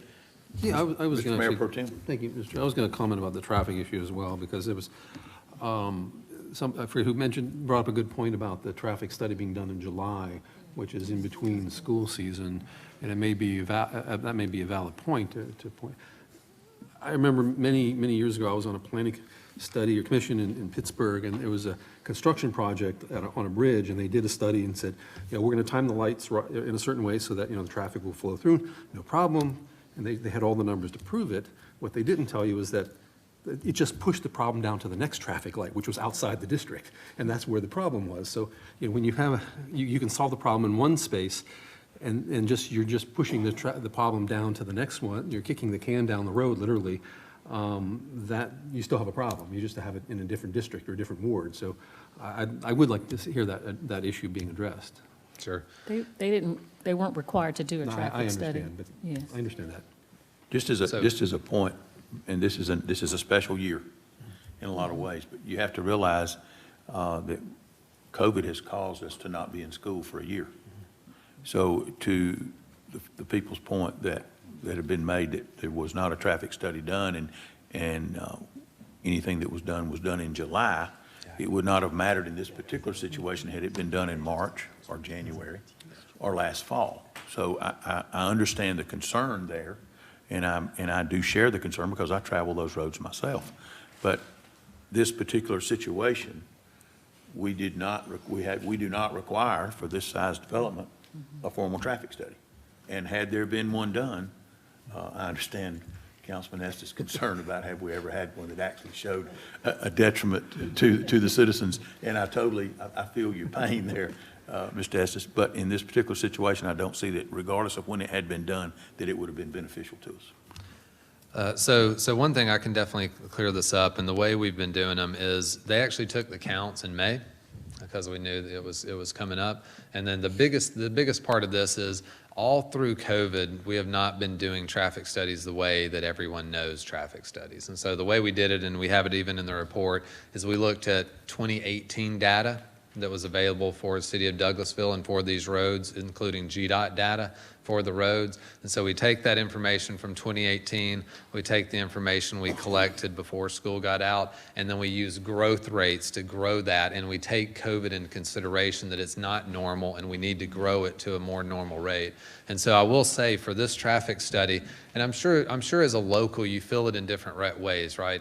And the issue with the 238 is it's really low density. It just happens to be a really large tract of land. And that's all it is, and it's scary. It's scary because it's a large tract of land, but it's really not dense. And this is one of the first traffic studies I've been, and like I said, I usually don't see A's, B's, and C's. I usually always see that we're fighting D's, E's, and F's, and how do we make those slight changes. And so with the ability to have the schools on the north, and we took Brighton into account when we did the traffic study. So I really think in the traffic study as well as the third party that we actually did get a good glimpse in terms of what it will be. And that was the reason for the turn lanes and the distribution of the flow. But the way we did the traffic study, we totally accounted for it as if COVID was not a thing. Thank you. Any other comments? Have we exhausted our time? The floor is yours, Mr. Chair, so you can decide. Okay. If there are no other comments, then we will close out this item, and we still have Monday night. So we thank you all for your comments. I do want to say one thing. I want to ask a question. The proposed conditions of zoning, I'm assuming that this was a combination of and evidence from the meetings that you had with the homeowners associations to come in with 15 proposed conditions for zoning. This is something relatively new in our community that we're seeing as the as the residents, the present residents and homeowners associations are being engaged with the developers. I think it's a great thing, and I think this is evidence, if that is in fact what this is evidence of you all working together to try to come to a solution, as we have heard from those homeowners association members. Is that correct, Mr. Allison? Yes, sir. That's exactly what happened. Is we had our meetings, we told the neighbors, this is what we were going to do, here's the plan. And they said, well, how do we know that's what you're going to do? So we said, we'll write them down and put them in the zoning code. This is all about land use. That's what you guys are here to vote on, the appropriate land use. And so you want to have conditions that flow with that land. Okay. And so we took development criteria from the City of Douglasville's code, feedback from the staff report, and feedback from the neighbors that went above and beyond the first two things to memorialize what we agreed to do. Okay. Just real quick to back up onto the traffic study, Ken did a great job summarizing that. We didn't just go out and take counts in July and say, hey, there's no traffic out here. The engineer looked back at the 2018 counts, factored those in, increased the counts that we took most recently with those numbers. With Brighton Academy being out when we did our counts, they took the number of students and ran it through the traffic engineer formula or algorithm to come up with the number of students and therefore the number of traffic, and added that to the counts as well. So it's not just putting our finger up in the air again, trying to hide the ball and pretend there's no traffic out there. We're given accurate counts in the third-party traffic study that we've submitted. Okay. Thank you all. We appreciate your patience. We appreciate your input. Staff, we appreciate all your work. Gentlemen, we appreciate you coming in, and we will look into Monday night for our next public hearing and go from there. Thank you all. We'll move on to item B. Consider a request for plat approval for the purpose of combining into one lot for a total of 26.422 acres at 1250 Blairs Bridge Road, District 18, Section 2, Land Lot 580, Parcel 6, Land Lot 581, Parcel 2, Land Lot 616, Parcel 1, Land Lot 617, Parcel 2. Application by East Group Properties, LP. Mr. Anderson is going to help us with this item. Ryan Anderson, 6701 Church Street. This request is associated with a previous rezoning case, PRZ 21003, where the applicant successfully sought approval from Mayor and Council in March 2021 to rezone property from GC to LI. The applicant is required to have the land combined in order to receive the necessary building permits and land disturbance permit to begin construction. City staff has reviewed the application and attachments and has determined that the proposed combination plat meets the requirements of the UDO. Thank you, Mr. Anderson. All right. Before I open the floor for comment from Mayor and Council, just want to make sure that there is nothing changing in any request here for anything other than taking 4 parcels of land within that 26.422 acres, combining it all into one tax parcel, one piece of land to be developed, correct? Yes, sir, that's correct. Okay. Questions, comments? Anyone? Okay. If we see none, then we will come back on Monday night and take action on that item. Thank you all. Is there anyone that had comments? Did anyone have any comments? No, sir. Okay, thank you very much. We'll move along then to item C, our last item. Consider a request for final plat approval for the purpose of subdividing into 2 lots, 16.15 acres at Timber Ridge Drive in Land Lot 54, District 1, Section 5, Parcel 185, application by Hughes Ray Company Incorporated. Mr. Ryan Anderson. Ryan Anderson, 6701 Church Street. This item is associated with a previous rezoning from R2 to OI. The case number is PRZ 20-0012. It's for the Harmony at Douglas Place Senior Retirement Community, where the applicant received approval from Mayor and Council, and this occurred in November of 2020. The site also received development plan approval in December of 2020. The applicant is constructing an assisted living facility retirement community with 82 units of assisted living and 32 memory care units. The development will be located on Track 2. Thank you, Mr. Anderson. Is there anyone here? Is there any comments that council or Madam Mayor may have, or questions concerning this. This is really just the opposite, Mr. Anderson. We're splitting off into 2 parcels on this item, whereas the last item we were combining 4. Yes, sir, that's correct. Same piece of property here as far as total size. Yes, sir. Now, Nothing has changed. one question that I had was, did the development plan that we approved, was it for everything to be located on track 2 or on track 1? On track 2. So track 2 is if you are on Timber Ridge Drive and you see that on the left side of Timber Ridge as you go east, backing up to I-20, track 2 is what is actually being developed for the Harmony Assisted Living Facility, correct? Yes, sir, that's correct. Okay. Questions, comments? I've had questions, some of my constituents had asked what we had going there, so I want to make sure that everyone understands that. No question or comment? Gee, I think you all got the memo. Okay, we'll take this up on Monday night. Okay. And we thank you all for your attention. Madam Mayor, that's all that we have tonight. Thank you so much, Mr. Chairman. You did a wonderful job, and thank you, Mr. Anderson. We'll move on to Public Improvement and Beautification Committee. That's chaired by Councilmember Nicole Miller. Thank you, Madam Mayor. We do have one item this evening, and that is to appoint Sarah Patchouli, am I saying that right? Okay, thank you, to the Keep Douglasville Beautiful Board, Post 6, to serve an unexpired term expiring December 31st, 2021. Good afternoon, Mayor and Council. Chelsea Jackson, 6695 Church Street. There is currently one vacancy on the Keep Douglasville Beautiful Board for Post 6. We had one individual that currently resigned from that position. You interviewed Sarah Petroselli about a couple of months ago, but chose another candidate to be on another post. So now Ms. Petroselli is interested in serving on the Post 6. And there are no other candidates interested in serving on this board at this time. Thank you so much for that. Okay, and I'm assuming that we can take this up on Monday. Okay, did you guys have any questions about this? I had a quick question. Yes, Madam Mayor. Thank you so much, Madam Chair. Ms. Jackson, it's only for 3 months? Yes. So she is filling an unexpired term, so the individual that resigned had about 3 more months. So in December, I'll come to you all again and ask for her to be reappointed to a 3-year term. Okay. All right, thank you.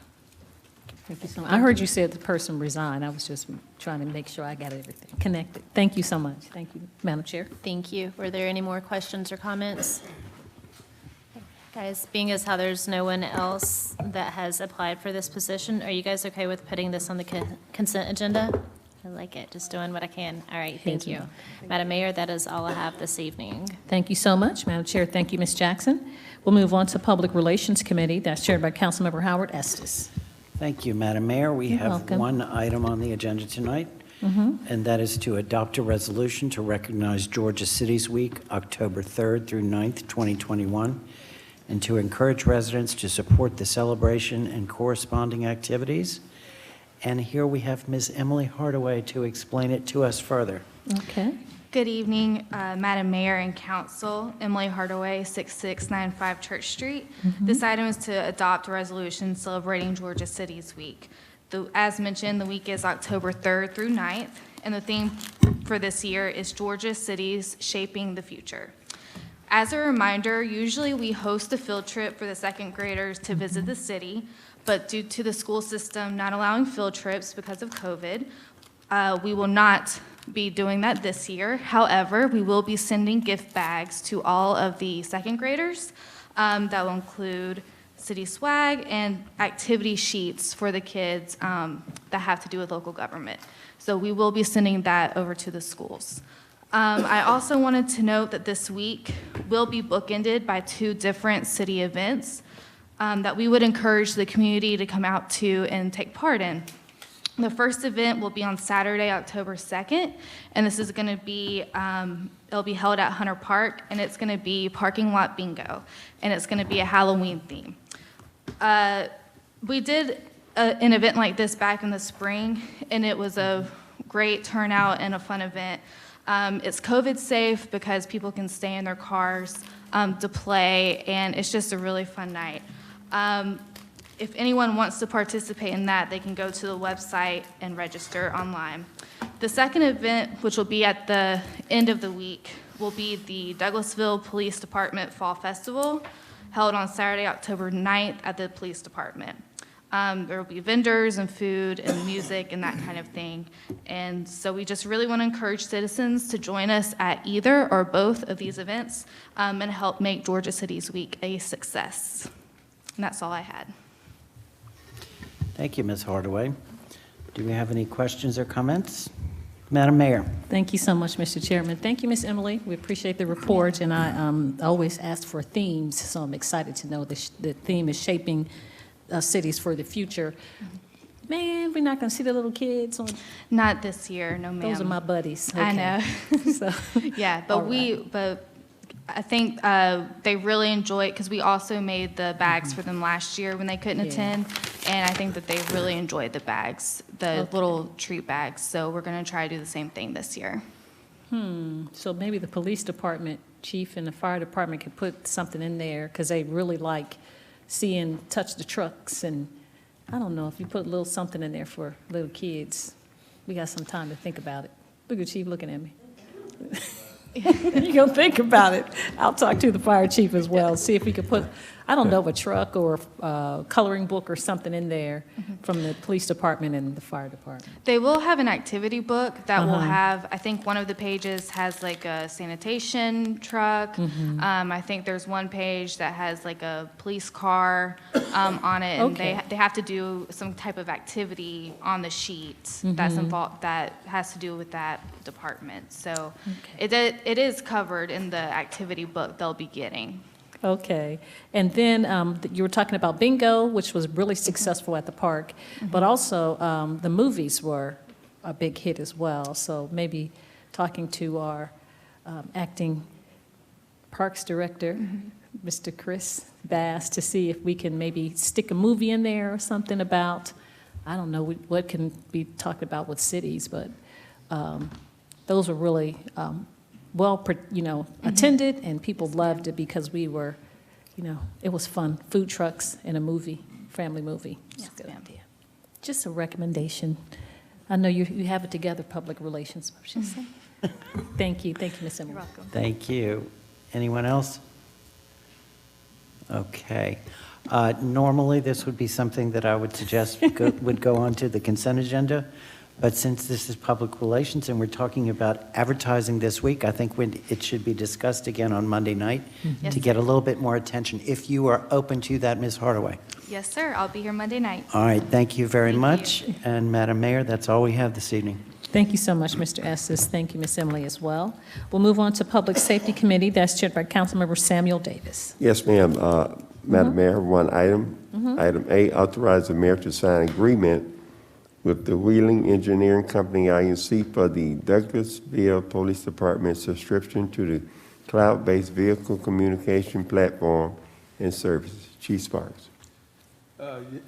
What this is, Madam Mayor and Council, Wheeling, the Wheeling Engineering Company is offering us some free equipment and service for 3 years to give us the opportunity to try it out and see and play with it and see if it's something after the 3 years if we want to continue.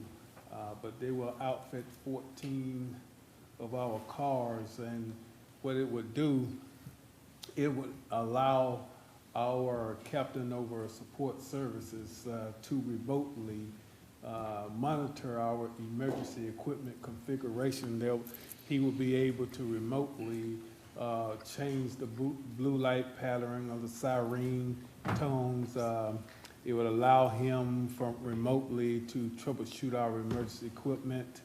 It would notify him when our guys are not maybe checking the engine light, when oil changes are needed, when engine codes are going, that they need to check the engine. So it will allow him remotely to just check on each one of our vehicles. So it's something we don't have now.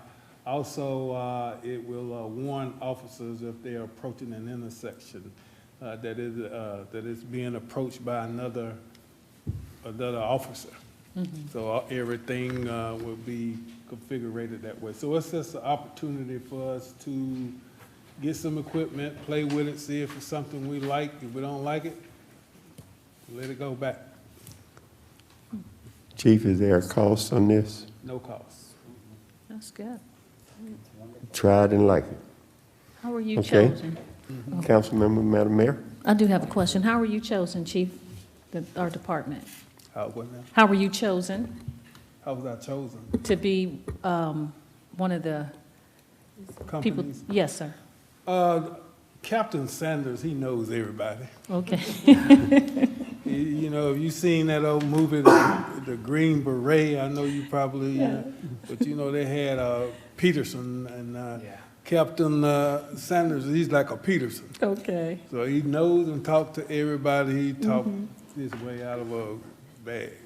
You know, so he's always coming up with something. 5:45 when I was there in roll call, he didn't say a word. He didn't.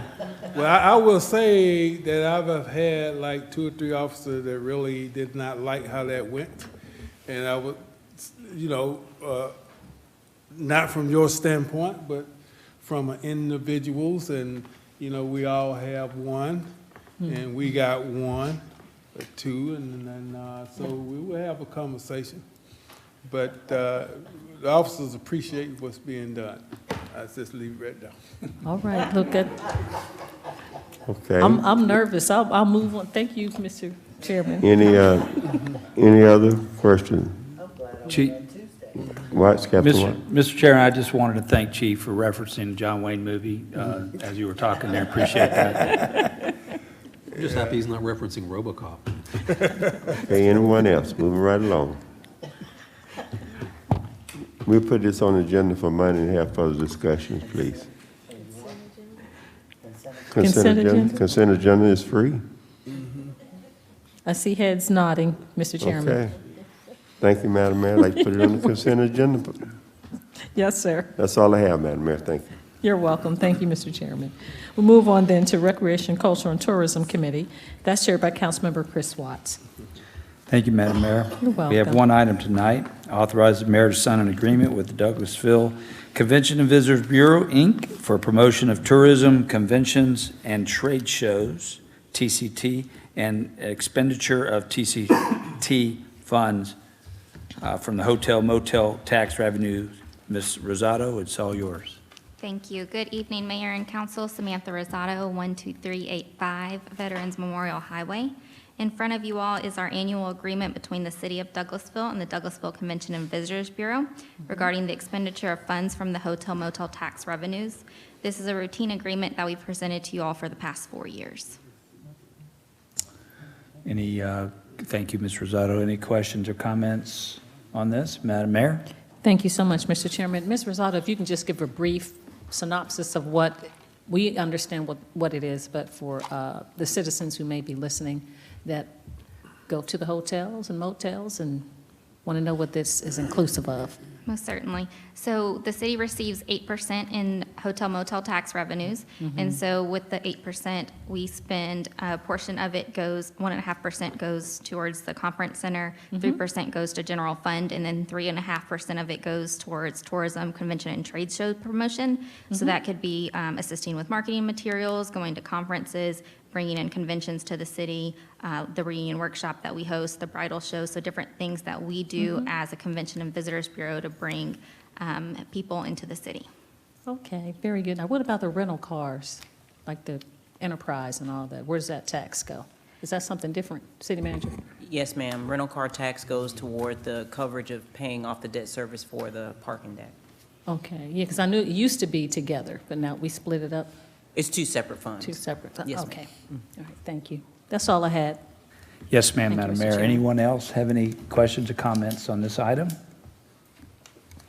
Well, I see none. I'd like to place this on a consent agenda. I see head nods. Thank you, Madam Mayor. That's all I had tonight under Parks, Recreation, Culture, and Tourism. Thank you so much, Mr. Chairman. Thank you, Ms. Rosado.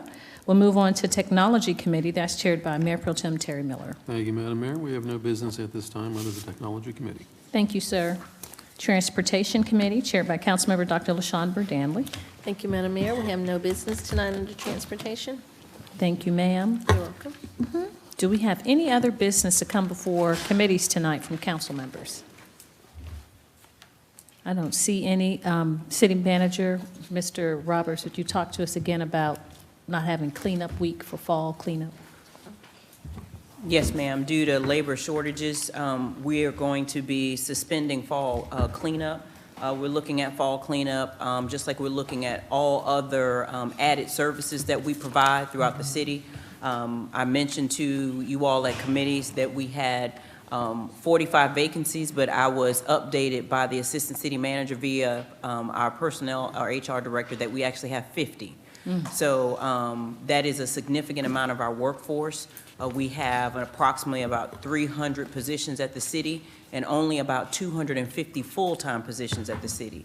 So when we're facing labor shortages the way that we are, our main focus at this point is going to be on your basic services and fall cleanup. As much as we love providing that for our residents, it's just going to be a difficult thing for us to be able to do where we are with the amount of vacancies that we have. Thank you so much, and we hope that citizens have heard that and may just keep it. Mr. Roberts said maybe spring, but we'll see. If spring doesn't turn around, then maybe the next fall, but we appreciate they can come to apply for work. That's true. We can have a short-term hire or something. No, they can come to apply for full-time jobs for work with benefits. We can pick up the trash. Okay, thank you so much. We'll go on then, if there isn't any other business, to updates from city staff. Our city attorney, Mr. Joel Dotson. No business, Madam. Thank you so much, Mr. Dotson. Staff attorney, Ms. Lynn Woodward. No business, Madam Mayor. Thank you, ma'am. Chief of Police, Chief Sparks. Yes, we have the Peace Officers for Justice and Accountability meeting, rally at the police department Saturday from 11:30 to about 12:30 and 1. Also this year, we're going to put a job fair on that. Okay. We'll have hot dogs and hamburgers out there. So we have other agencies there as well that will have a table out that would have information about law enforcement jobs. Yes, sir. So it's a rain or shine. If it's raining, we will go in the building 2, and we'll continue on, and hopefully we have some people that are looking for, they want to make a change and be a servant. Come on out and listen to what we have to offer. Yes, sir. Thank you, Chief, and thank you for everything that you and the department do to keep us safe in the city of Douglasville. We'll move on then to our city manager, Ms. Marcia Hampton. Yes, ma'am. I will have a report on the Riverside Parkway Bridge from Ms. April McCowan. She just has to make a update to you all. She probably didn't know I was going to call her up. Okay. But as I do that, on behalf of our legal staff and Mr. Anderson, he doesn't know I'm going to say this either, I would just ask, and I think on behalf of our planning committee chair, that we stay to zoning questions related to zoning. If we can do that, please stay clear of development questions or questions that are not germane to things in the application. That would help us out greatly. So as you think of your questions that you want to ask at your second public hearing, just keep in mind that it is a zoning item and we're not yet on development. So I would just add that. The other is in reference to our team meetings and community meetings. You all know this is the first time we've done it since we started the pandemic. So I was happy to be able to come out. I was happy to be able to have some of you all there. I think that, you know, it's always good when the staff members can see the elected officials there. I try to remind our staff members that it is a very rare thing for a city manager to go to each department and meet with all of the employees and be able to have open dialogue around anything. And for me, I think it's a benefit and allows me to be able to come up with ideas and thoughts about what I can present to you all to make certain that we have a well-balanced staff. And the other, I think it gives you all an opportunity to meet face-to-face with the employees. As the chief mentioned, we always have some challenging children around, but that's okay. We will continue to work with them as well. And we'll be meeting with the Personnel Committee Chair, Finance Committee Chair, and the Mayor on some recommendations that I hope that we can try to combat the challenges that we're having with retention. We're going to look at what we currently have financially, what we're able to do specific to the most hardest hit departments. You know, that's across the board, as you can see with the city, but one of the biggest services that have been hit is our sanitation department. So we're going to take a look at that and see what we can do to try to encourage retention And hopefully those who are here at the city will also be able to encourage, as the chief said, for some people to come and join us, because we are a great place to work, and I'm very proud to be able to lead the staff. So I thank you all for that opportunity and showing up and being able to support the staff. Very briefly, so we are going to give you a quick overview of the Riverside Bridge Project detour that will be occurring. This is directly related to the polymer overlay that we have to put on top of the asphalt that would be on the bridge, so that's why a detour is necessary. We did know this going into the project, of course. It was just a matter of which dates. So October 4th through 11th, we'll have a detour at Riverside Parkway at Sweetwater Creek Bridge. So with that, you're expecting a delay of both sides, a hard closure and a detour to reroute. Mr. Greg Roberts has also been in the conversation with GDOT staff, as well as with LC Whitford, which is our construction company that will be running the flags and running the notices. We have notified life safety. We have actually notified surrounding counties as well. We've notified fire, we've notified police, we've notified school systems, so we are letting people know. We're also going to be working with our community relations team to let not only industries know, but also citizens and users of that specific roadway.